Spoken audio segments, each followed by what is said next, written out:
Okay, go ahead. Have a great meeting. Great, thank you. Thanks. Hi, everyone.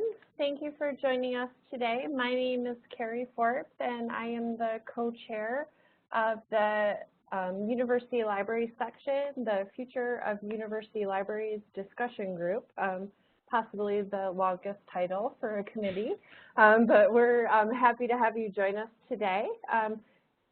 We have two presenters today, Corey Seaman from the University of Michigan and Kate Bernard from Florida Polytechnic University.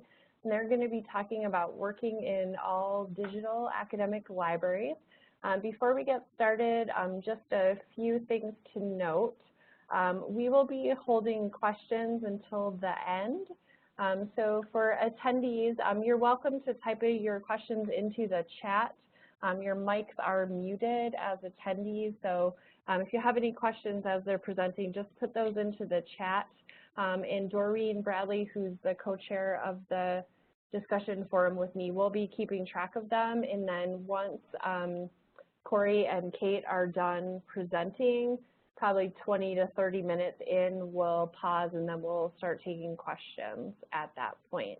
And if you have any trouble with the volume or anything, just feel free to put that into the chat and we'll monitor that as well. So take it away, Corey. Thank you, Carrie. Can you hear me? Yep.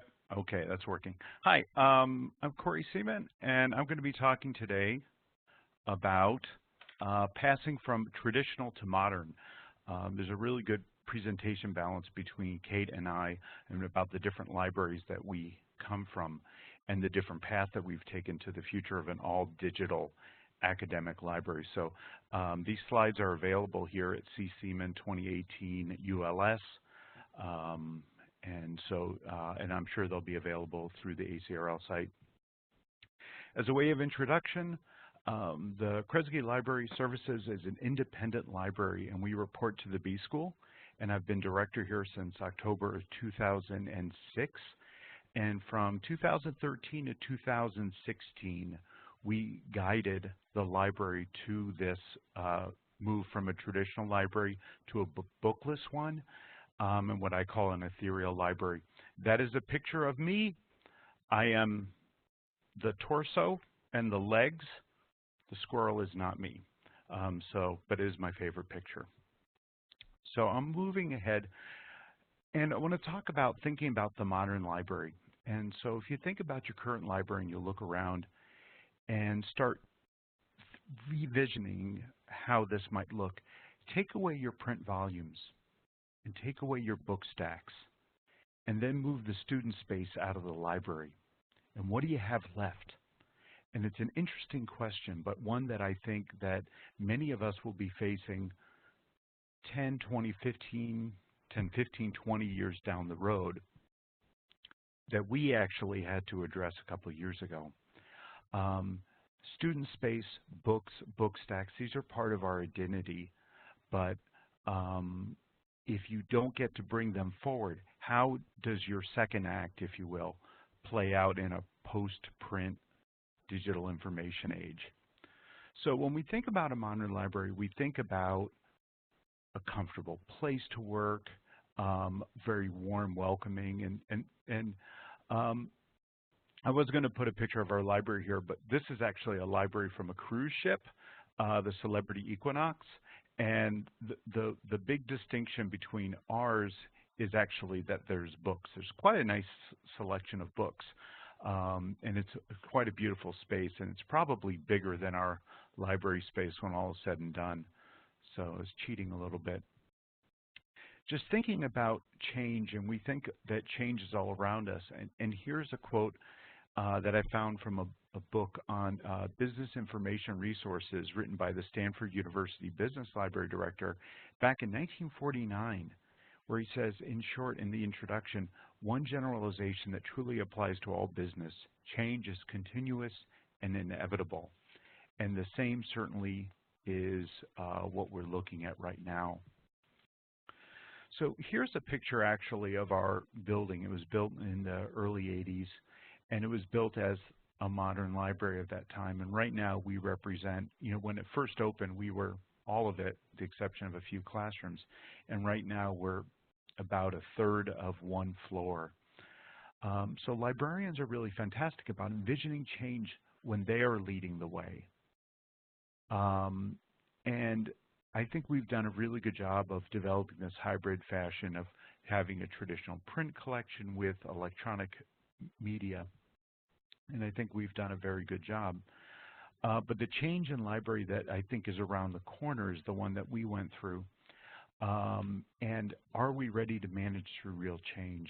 Are we ready to give up services and resources that our space will no longer accommodate? And this includes print, especially when we think about reference works and old volumes that we know have value, but our administrators see as just occupying space. And are we really ready to embrace the change that's being asked and or demanded of us? That's the real conundrum. So our process was super fast, and quite honestly, it was the notion of building the bridge as you cross it. The scope of the plans about a big change were known to me in summer of 2013, and I really stumbled onto it. It wasn't as if they said, hey, what would your library look like if we didn't have books? I learned it a different way, and it wasn't great, but here it is 5 years later, and we're all better because of it. A big gift was announced, and plans were developed, and the fundamental aspect is that our building gift was not as much as we needed, and so that's actually why we saw less space dedicated to the library. For 2 years, we were in Motown, or a modular office, and it was in 2014, we lost all of our print, we lost all of our student space. We rebranded ourselves as Kresge Library Services to create a distinction between what people can expect from us. Because if you go somewhere and they say the library, it's a place where you can sit. We opened in fall of 2016, and we've actually just added a new reference desk to our space. I'll show you that in a second, because everything was so fast that we didn't really get a great sense of how things can be done. And in fact, if I can do this correctly, I think you can see the arrow. What you're seeing here is actually, this is our new reference desk. Our old reference desk was just this one little area here. So if we were working with one student, it was kind of okay, but if we were working with two, it was a mess. This gives us more room. This is our entire space. And this is about 1,000 square foot. We have 6 meeting rooms, 4 terminals here, and seating for 10. We had seating for 700. We have seating now for 10. I like what they said when in our alumni magazine. A completely rethought Kresge Library Services transitions from a collection of physical reference materials to a full suite of information resources and research services guided by expert staff.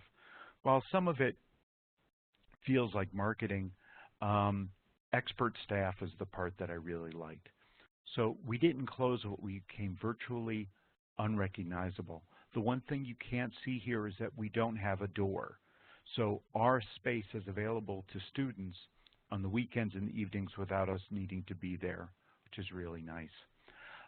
In thinking about the library space, I envision these two aspects of a library. You have a physical space where you can allow people to study, you can store print materials, interaction spaces, walk-in access, all of these things. And those are pictures of our old library. And then you have an ethereal space. And this is our value added. A lot of our physical space, having tables set up with power, anyone can do that. But the ethereal space, working with students and finding information resources, providing clarity in a complicated information universe. This is a uniquely librarian job that we can do, and it's something that we should not be running away from, but in fact embracing. And this is really important, and it's not space dependent. So as we're looking at transitioning, we had 4 questions, and I kind of wanted to touch upon each of them. So identify the opportunities and challenges facing an all-digital academic libraries. Wanda, my cat here, is demonstrating that every cat much prefers physical books to e-books, and you can see why, I hope. When you lose your print collection, you lose tasks that are associated with it, which has a huge impact on staffing, and it allows you to rethink some of the services that you're providing. We filled a demand at the school for an exam and assignment return program. It's something we couldn't have done if we still managed the print program.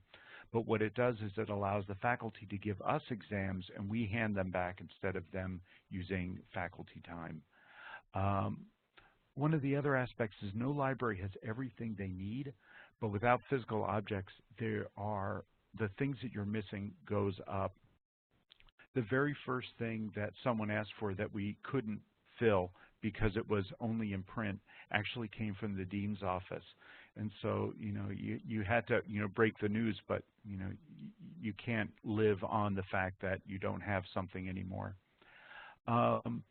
Examine how an all-digital environment requires rethinking.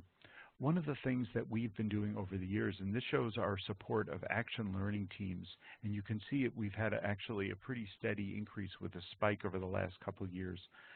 We have actually hitched our work to service. And as the school has increased action learning, the number of teams it supports and the number of opportunities for us to shine has actually increased. So this has actually worked really well for us. And next slide. Okay. Discuss what opportunities might be available for other libraries who are encountering these types of changes in the environment. Well, it was 60 degrees yesterday. It's snowing today. And I think, and I used this picture of a squirrel with snow. Every snowflake is unique, and yet they're similar attributes. Just like that, every academic institution is unique, though with a lot of very similar attributes. You need to balance between the needs of the faculty and the students. In business, they do not use necessarily the same resources, and they have different needs, what kinds of print that they might need, for example. Rather than, and it's interesting to look at what we did at Kresge or what Kate did at Florida Polytechnic, to use as examples, not to necessarily replicate. What are the opportunities? What are the entrepreneurial opportunities that you have on your campus? A lot of people try to do plug and play, and it doesn't necessarily work. One of the biggest things is supporting library staff. This picture was actually taken during a huge transition that we were shifting our book collection, and we were halfway through when I found out that we might end up losing the whole collection. And you can't just stop a book shifting project. And so we had to sort of suck it up and go through with it. Change is continuous and inevitable. As a library administrator, my job was to support the staff. That was really important. And we need to be empathetic to our staff and our patrons through these dramatic changes. Share information as fast as you can, even if it's incomplete. And that was our situation. People would ask me, why haven't we learned until recently about some of these changes? I'm like, because they weren't decided. If you were following the news today about the tariffs, there were some concerns about, the tariffs wouldn't happen for aluminum and steel, and now it looks like they will. So, a fast-moving environment is important, although, our university is nothing like the Trump administration, so we're grateful for that. The other thing, encourage risk-taking. My dad used to say, don't get married to the results. It's so important. As you're moving into a new area, there'll be things that work well and things that work poorly. Experiment. Let people take risks without feeling as though their job hinges on it. Okay, insofar as the ethereal library, I was talking about that. The ethereal library, the value proposition is living within the restrictions of virtually no collection space. It's really changed what we collect and how we collect. Right now, we have standing orders for about 5 volumes.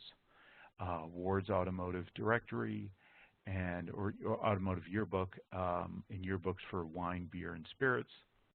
That's 80% of the books that we bring in. Work on new collaboration mechanisms, and those can be internal to your school, internal to university, or in your consortium. Focus on what you can do versus what we have done. Libraries really we get stuck into ruts, and I think we focus a lot on what we have done in the past, and you just sort of have to move on from that. And something I learned as a busboy, forget the dead, take care of the living. You can't dwell on things you no longer have. When you only have digital assets, you do not have everything. We all know as librarians, when people say, of course you're getting rid of the print, everything is online. And your eyes roll back into your head and you die a little bit. However, use it as an education. It's not easy, certainly. And that is my last slide. These will be available. Here's a link to Kresge Home and my website. Here are the slides and another squirrel. And I'm going to hand this over to Kate. Oh, I need to pass the ball to her if I can. I'm going to move. Ooh. Hold on. I need to. There it is. All right. Looks like I do have it now, Corey. Thank you so much, Corey. That was I purposely didn't look at your slides ahead of time because I wanted to see everything as it unfolded, and it's so interesting and the same yet different from kind of some of the things that we experienced here. And I apologize for the background noise. You'll see a few pictures here of Florida Poly, and you'll kind of understand why in a few minutes. But my name is Kate Bernard. I'm the assistant librarian here at Florida Poly. I have been here since 2014. And if we go into my first slide, we'll have a little bit of background on how Florida Poly became Florida Poly. So in 1988, University of South Florida Lakeland established as a branch of campus of USF in Tampa. So 30 years ago kind of was the seed for Florida Polytechnic. 2008, state of Florida authorized a new campus, renamed it University of South Florida Polytechnic in that same space. In 2012, the Florida legislature initiated plans to dissolve that campus and initiated the creation of Florida Poly as the 12th and newest school in the state university system of Florida. And in August 2014, Florida Poly welcomed its inaugural class of just over 500 students, and we're about at 1,400 now. We do have undergraduate and graduate level degrees, 2 colleges, College of Engineering and College of Innovation and Technology.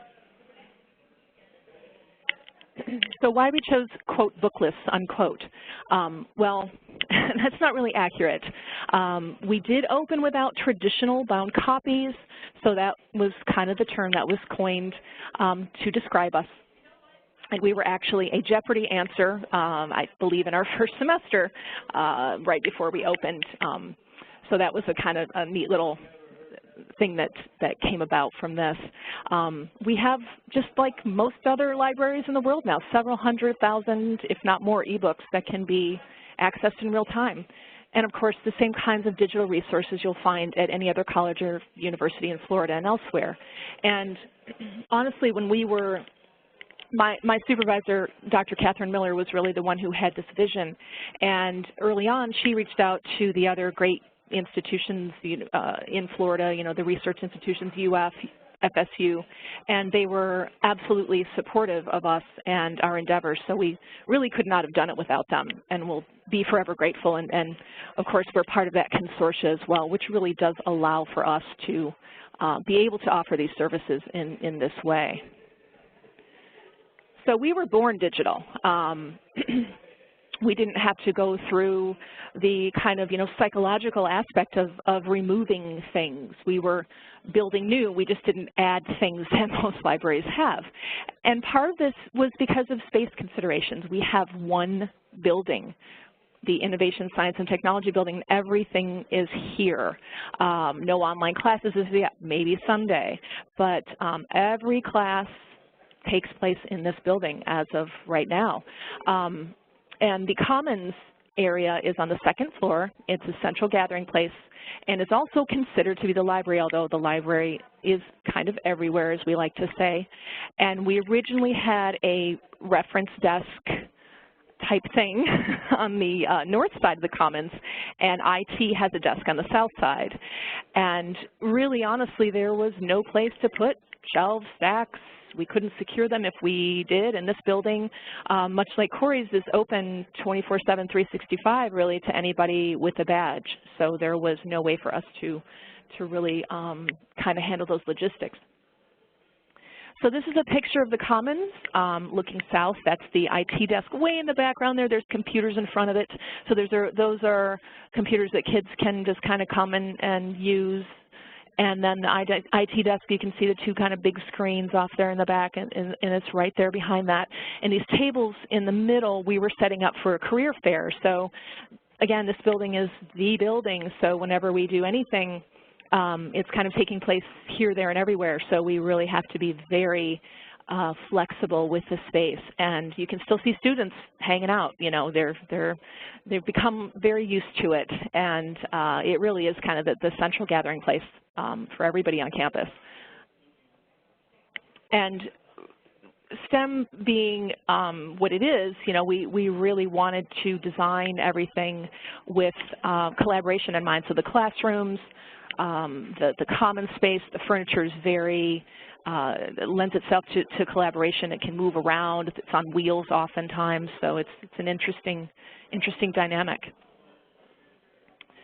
And some other reasons, our main focus is STEM, and there's really no demand in the curriculum for traditional books of great art or literature. That does not mean I haven't had requests for them, because I have, and some interesting requests nonetheless. And I'm happy to say, with the exception of one, I have been able to fulfill every request that we've ever had, whether it was digital or physical, through ILL, and I'll get to that a little bit later.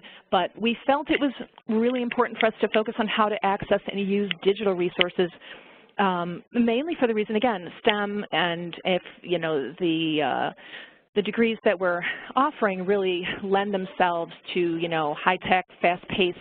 A lot of that stuff really isn't in print volumes anymore. So we wanted these students to really understand what resources were good, and then how to get to them and how to organize them. So our success desk from the beginning, it was kind of the center of academic success for multiple areas, writing, tutoring, other questions that are generally not handled by a traditional library desk. So we never called it the reference desk. It was always called the success desk. And in January of 2018, we reorganized the space a little bit because we felt the desk was too far away from our offices. So we put it right outside of our offices. And it really is to ultimately better serve the students who, without them, we wouldn't be here. And you can see this is the desk moved over. The IT desk looks exactly like this. It's just in that other space. This used to be at the north end of the Commons. We moved it over here. All our offices are in back. You can see we have the same kind of big screen set up and everything too. So this is kind of looking in the center. This is the center of the Commons, looking east. And then, so everybody kind of knows now this is the place to go for help. So accreditation was a huge, huge issue. We were very concerned that we might have some kind of pushback or have to acquire some physical items, and we prepared ourselves for that. But fortunately, we did a good enough job. We used formulas to estimate stacks if they were physical and not digital resources, provided access to Ask a Librarian, which we still do. And we had to demonstrate that we had the same level of access and service that other quote-unquote traditional libraries have. And we were rewarded with initial accreditation, regional accreditation in June of 2017. So we were very lucky, and our site visits were really positive and great. So the perception issue, right, we talked a little bit about the psychology of it all, and the most interesting thing I think was a lot of the parents were concerned. And I met my husband in our college library, and of course we all, kind of had an experience, right? Whether it was in a library or someplace else on campus, we kind of gathered with our friends, and a lot of people use the library for that. And how will these students socialize here? How's this going to be a hub? And how can you possibly provide all the materials that you need when you're just digital? And of course, what if I need a book or resource that isn't available in digital format? Well, much like everything else, right, you kind of, and you wonder yourself, you think, oh, well, people gather here even though it is, quote unquote, the commons. Yes, as you could see from that photo, it's absolutely kind of a central hub. And really, it's the people that create these spaces. You can have books, you can have computers, you can have all kinds of stuff, but if the people aren't there, that's really who you're there for. And again, it's impossible for any library to achieve total customer satisfaction with just their physical collection. So of course, again, we rely on ILL, and we have several different ways that we provide services to students. UBorrow is one, and that is, again, thankfully, we're part of our wonderful statewide consortia. Colleges and universities have their own statewide ILL system, and if there's a physical resource available that matches a patron search terms, a UBorrow button will appear in the catalog. So all these resources that are available are in the catalog. All they need is a login. They can log in, request it. It will be sent here via a courier, and I check the book in, I deliver it to them, give them their due date, comes back to me when they're done. So it really is a wonderful service to have. It's completely free to our patrons, faculty, staff, students, and our stats keep going up too, because sometimes there is something that just isn't available in digital format yet. We also have, which is kind of a really unique feature, we have the Polk County Public Library Bookmobile come to campus, and this has been happening since we opened. And it just was a wonderful coincidence. They were relaunching their bookmobile at the same time we were opening. So we were actually their very first stop on their very first run, so to speak. And service is free to any student, faculty, or staff member. Anybody can get a library card. And of course, once they get a card, they can look at the online catalog, have books sent to them, read ebooks using Overdrive, just like any other public library. And it's a very successful aspect of our service, and it's very unique. And of course, we have traditional OCLC. And so when all of my other options are exhausted, that's where I go. And it's only because that one actually does incur some cost for us because we don't lend. So we do have to pay when we, ask for an article from somebody else, but it's absolutely fair. But we just kind of limit it. We don't allow patrons to just go ahead and do the requests. Those requests do have to come through me, whereas UBorrow is seamless, and I don't see the UBorrow request until it arrives via courier. This I do get a request for, and then I make the determination of where I can find it, and if it ends up being WorldShare, then I manage that. So our overall philosophy is really what we maintain, and we still feel is important to stress, is it's not for every library. We're just so unique, and being able to start from scratch and the space considerations and everything else that you've seen, it's still a really good choice for us. And again, every situation is different, and we are really fortunate that kind of all the pieces fell into place for us. And that wraps it up for me. Thank you very much. And certainly any questions, feel free to send them in.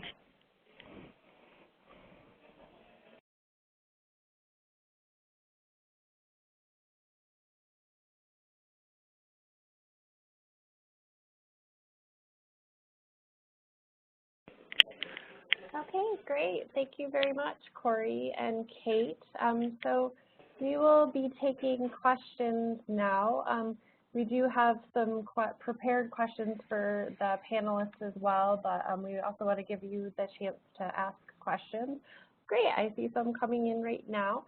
So I am now going to turn it over to my co-chair on the committee, Doreen Bradley, who will be asking the questions as they come through the chat. Yep. Hi, this is Doreen. So I see the first question that's in the chat window, and I think it's a really good one for both of our speakers today. How do you measure the success of your new and reinvented libraries? If you're not so much measuring circulation stats and things like that, that many of us still do, how do you measure success?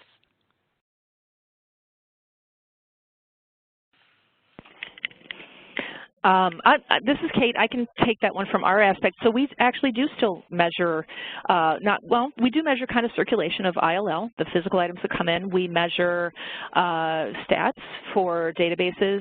Just for an example, I pulled an IEEE stat. So in December of 2016, we had 47, I guess, downloads, whatever, whatever specific stat that is for clicks. And then in December of 2017, we had 247. So we saw a pretty big increase within that year, and that's just one database. And IEEE, of course, is an engineering specific, which is crucial here. So we do a lot of that same kind of measuring for results, and then of course we do so many other things where we touch the students as far as success and workshops and career fairs that gets rolled in as well.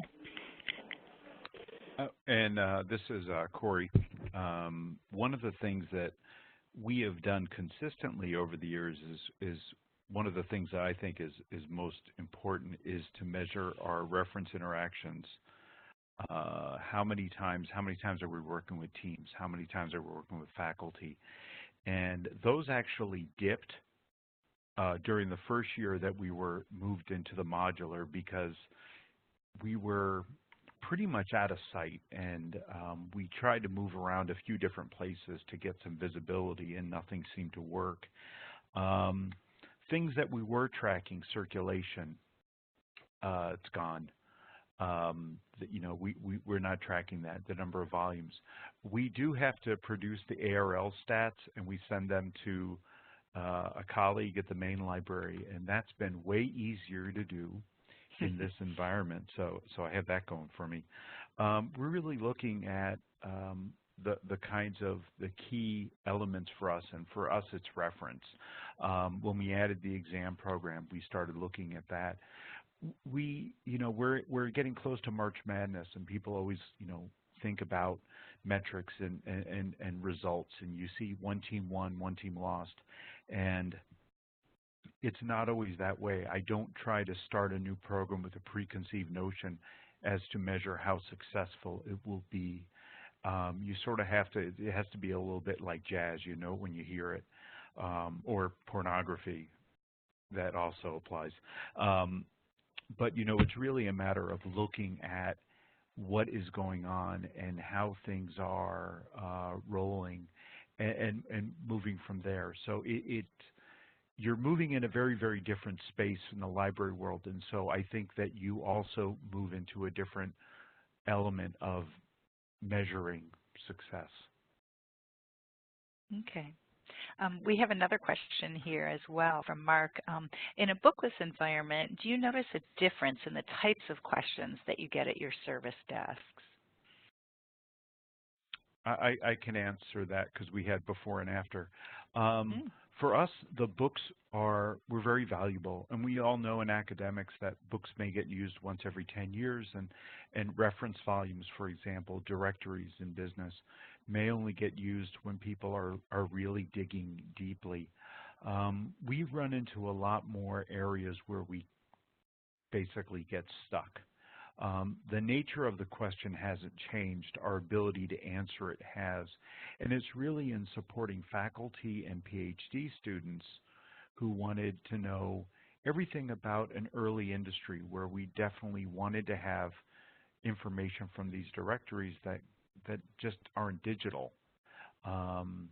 at one point, and I think I don't think I touched upon this, my boss was convinced that if something wasn't digitized, maybe it wasn't important. And you can make that argument to a certain degree, but realistically, it wasn't digitized because there wasn't enough people who were interested in it for an institution to recoup its investment. So as we look at it, I don't think our questions have changed at all. We answered most questions in supporting student work with electronic resources, but where it really hurt us, I think, in the long run is with faculty. Kate, do you have anything that you want to add? And Corey's right. He had the kind of before and after, but we, again, we started with kind of the catch-all desk. So we got all kinds of interesting questions.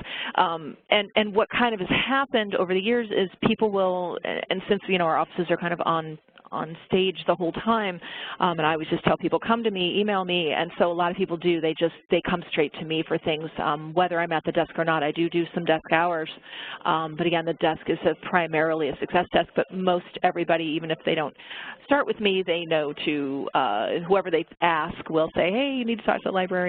So we've kind of really, we go into a lot of classes. We were embedded in several of the beginning courses in the curriculum, and we continue to be embedded in a new FYE course. So we see the students in class a lot, and the faculty too. So we have an excellent relationship with faculty, and they help to publicize us as well. So not so much desk questions, but just the fact that the different approach here is, it's kind of like, well, just go to the librarian. So it's interesting to see the difference. Okay, and I'm going to jump over to one of the questions that we kind of had prepared, and I'm going to type it in the chat box so that other people could see it as well. But our question is, how do you balance the needs of students and faculty in your libraries? And do you notice differences of what they need as far as what you have? I can go ahead. Let me start with that, this is Corey. One of the things that there are some print that are very useful to each of the populations that we've served. For students, the print that is most useful is in reserves. So we had reserve desk, and so students wouldn't have to buy a textbook, which made them happy. We would pick up a couple copies. Faculty would give us their copies, and so we had that service. When we moved into our temporary quarters, we basically couldn't manage it anymore. We thought about bringing it back, and we just don't have the space for it, so we had to let it go. That's the physical object that the students want. Everything else they want electronic, but except for textbooks. And we all know that textbooks are very, very hard for a library to acquire for everyone. For the faculty, I had alluded to the sort of the higher level research. It's very, very tricky to meet all their needs. But we've been very, very concerned about letting the faculty decide what resources we keep and what resources we toss, because they have a very different set of needs than the students. I believe if this were a chemistry library, they may be more similar. Humanities library may be the same, but in business, the students are more interested in market reports, industry surveys, news, and faculty want data sets, scholarly journals, and monographs. And so if we let the faculty decide completely, the students would be left high and dry. And if the students decided completely, the faculty would be left high and dry. So we had to be the balance. We had to be the fulcrum to make sure that both sides are taken care of. And it's been challenging. And we've actually done fairly well. We haven't been perfect by any stretch of the imagination, but I think we've done fairly well to meet the needs. I wish there were more books that we could purchase electronically, but I just will not buy a print book. I have nowhere to put it, and we don't have a system in place, so it has to be an ebook. We do buy those through the main library, and it gets put into Merlin and available across the board. So this is Kate, and I can piggyback a little bit on what Corey said. I think you're right, Corey, in that certain subject areas are more kind of easier to deal with faculty and students. They want the kind of the same thing, and I think we have a lot of that here. We opened, of course, with IEEE. That was one thing the faculty did insist on, and they were 100% correct. However, we opened without Science Direct, which was something that we just at that point could not make happen with our budget. So we went a year without it. We got many requests for it, as well as for JSTOR, ironically enough. And eventually we went ahead and were able to acquire both of those, and they are both well used. So it's always a balance, right? I mean, we do also provide things like Credo reference, basic things that students can use. And, you know, even though we don't have a lot of humanities study here, we do have, you know, English, history, art appreciation. So we have to make sure that we have resources available for those as well. So we kind of, again, try to balance between faculty and students. We really do, though, just kind of because I think our student body is so very, you know, very young, and we're such a new school. We do rely a lot on the faculty expertise to help us in building our collection, and then of course, you know, kind of see where we need to go from there. But after 4 years, you know, we've done pretty well, I think. Okay, and it looks like we've got a couple more questions that have come in, and here's one I think that perhaps both of you could address. What about the recent research indicating that learning and retention are not as well served via ebooks and online resources? And I think it's referring to some studies that have found that students perhaps do better when they have some prints that they can make notes on and things like that. Do either of you have thoughts about that? I don't, you know, we looked a lot into digital reading and retention when we first opened because we really, again, were very concerned. And what we found is that essentially it's the same techniques are used for deep reading, whether you're using a physical object or an online object. And certainly nothing is preventing anybody from printing stuff. You know, you can print the articles if you want to. You can get to grab that PDF and print it out. You can print, you know, a percentage of an ebook if you want to. Certainly, again, the whole textbook issue is a different issue, and we don't provide desk copies. We will, though, acquire books in the collection if we can. That will be used for classes, but that's a whole other issue. So I think still that this is such a new phenomenon, and I think maybe that the issue is still more kind of in primary school, and I think in the next 5 to 10 years we're really going to kind of see how things shake out. But we're kind of in this gray area right now, and we're going to have to see. But it's a lot of the students here do want to work digitally as well. I found that, like Corey said, there's certain things that they want physical for, like for you know, the bookmobile stuff, they love it. But really for journal articles and searching, they need a little bit better technique, like everybody does with searching. It's tough, but they do prefer that format. Okay, this is Corey. One of the interesting aspects, and I didn't bring it up, but to touch upon Barbara's question, why we did what we did. I didn't wake up one morning and say, oh my God, let's get rid of all the books. They're never used. They're stupid. We can use the space for other purposes. What had happened was we got this money for this rebuilding project, but when all was said and done, the scope of the program, when we priced out what it would cost to do everything that we wanted to do, it was about $130 million more than what we had. So it was, things had to be cut. And basically, as things were explained to me, it was not an pedagogical decision to go digital. It was a physical limitation in the amount of space that we had. So that was what was driving this. And when we brought up issues such as the fact that faculty may not have access to certain resources, that was not really considered too much. It was really basically we were rectifying, we were fixing a huge space problem. So the concern about how well people are reading electronically versus in print didn't factor in, I believe, at all among the administrations. Okay.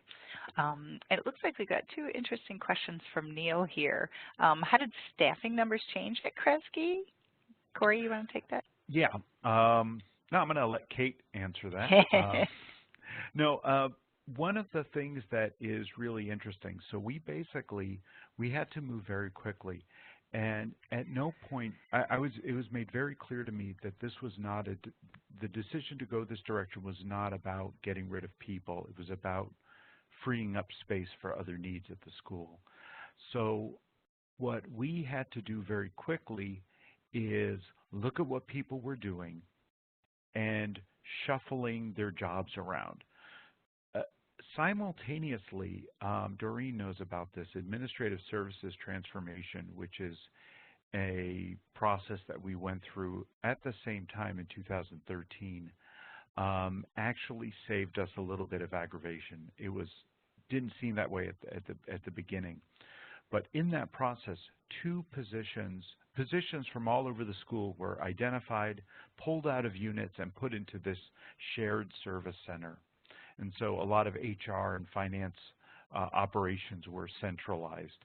And so in order to fund that, they grabbed people from all over the school. It's kind of like a shell game, only everyone loses. But the dynamic is that we lost 2 staff. We had 21 people, and we lost 2 staff because of that. And so we were down to 19, and we're still at 19. So what we did was we took everyone who managed the physical objects and we changed their job. And we actually, one of the big things that we did was we were able to pick up this exam program, which is something that I knew was actually a need for the school that faculty support was managing, but they couldn't.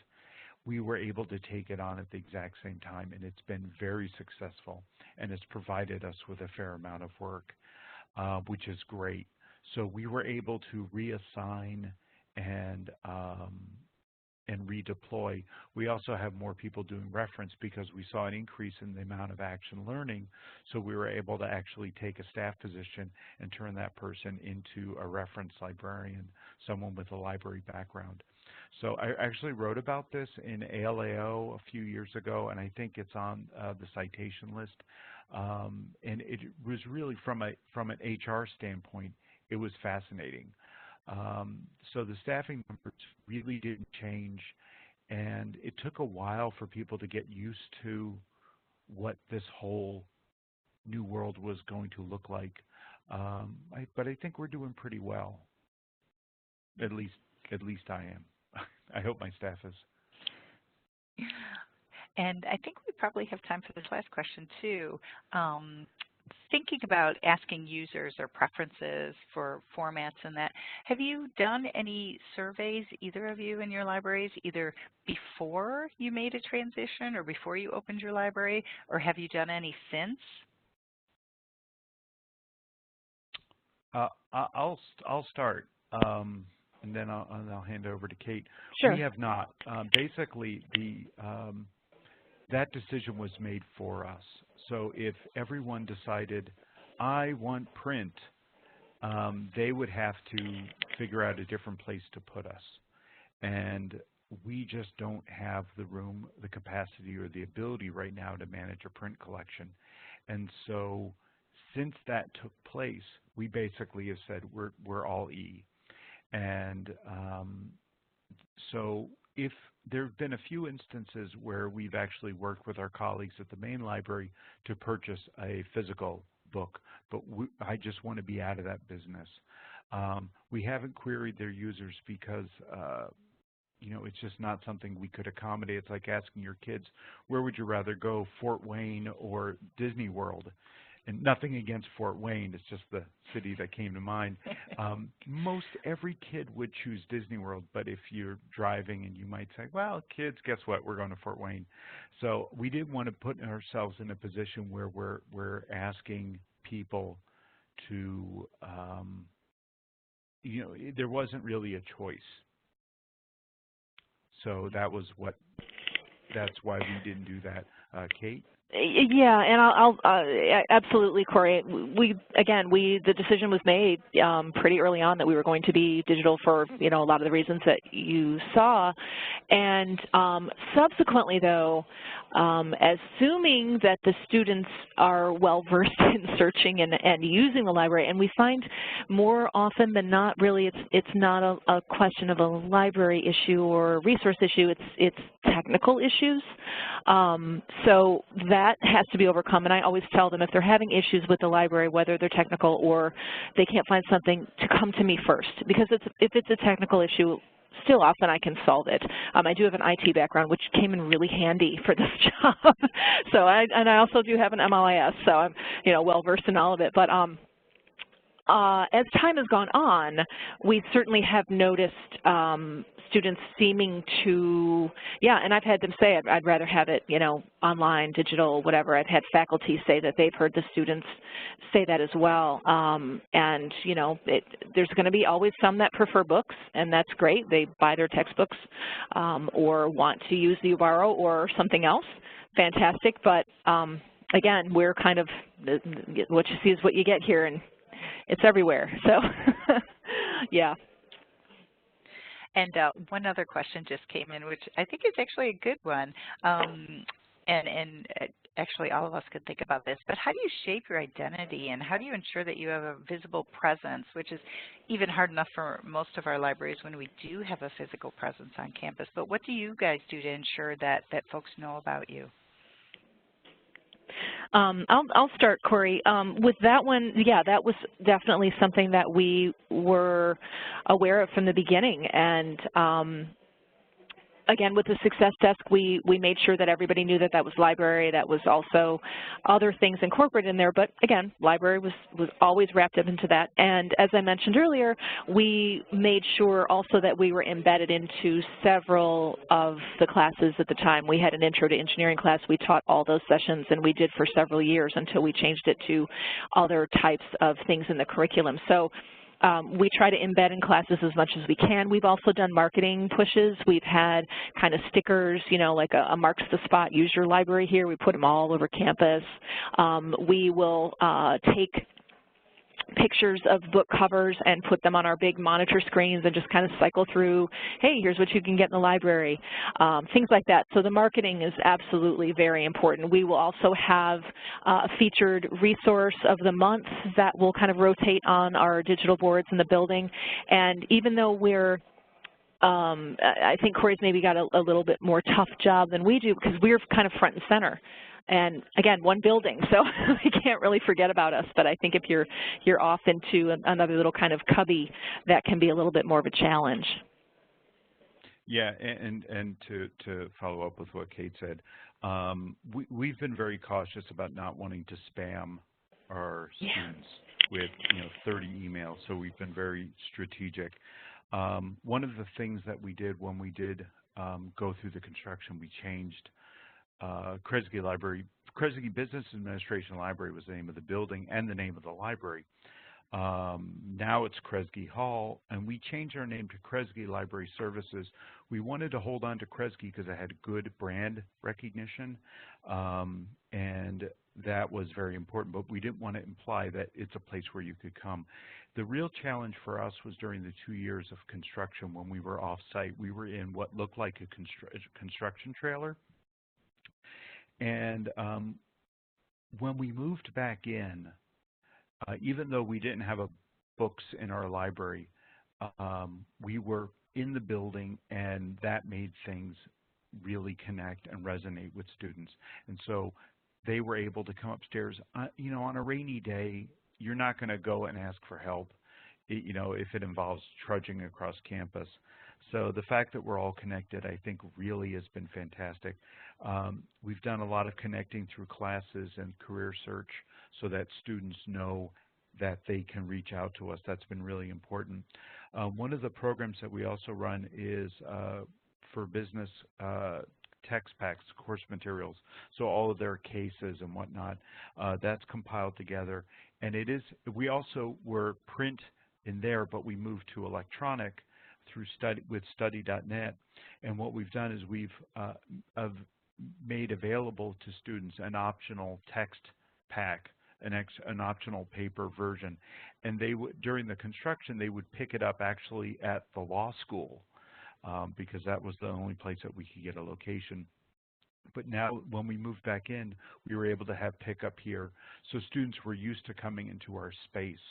And now that we have a separate reference desk, it makes it a little clearer. So it's been kind of slow, but we definitely saw a dip. But we're actually doing fairly well, I think, in connecting. And part of it has to do with the curriculum.